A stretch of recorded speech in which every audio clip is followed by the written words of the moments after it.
And po mga kapatid, hindi lang po tayo nabubuhay sa tinapay, kundi mas nabubuhay tayo sa salita ng Diyos. Okay? Peace. God bless us all. May maunawaan tayo ulit sa salita ng Diyos. Yan po mga kapatid, hindi ko po yayabang po sa inyo yan, or hindi ko lang pinapakita sa inyo kasi bakit po. Alam niyo po ba kapatid na ang tunay na kaligtasan po ay nasa Biblia.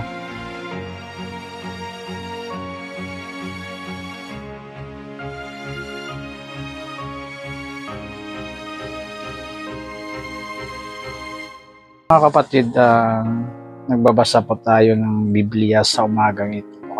Sa umagang ito. Mga 30 minutes lang po mga kapatid. Dati po nasa Samuel na po ako. Kaso lang parang wala po ako masyadong natutunan kaya bumalik ulit ako sa Genesis para refresh yung utak natin, para may maunawaan tayo ulit sa salita ng Diyos. Yan po mga kapatid, hindi ko po yayabang po sa inyo yan, or hindi ko lang pinapakita sa inyo kasi bakit po. Alam niyo po ba kapatid na ang tunay na kaligtasan po ay nasa Biblia, hindi po sa ating mga mabuting gawa. Hindi po sa ating mga mabuting gawa mga kapatid na tayo'y maligtas lamang, kundi nasa Biblia po. Sabi nga ng Panginoon, pagulay-gulayan natin araw at gabi ang kanyang mga salita. Dito sabi sa Matthew chapter 6:33, datapot hanapin muna ninyo ang kanyang kaharian at ang kanyang katwiran, at ang lahat ng mga bagay na ito ay pawang idaragdag sa inyo. Amen. Yan po, napakasimple lang po mga kapatid na sinabi ng Panginoon na pag inuuna pala natin po ang kanyang kaharian, walang imposible po.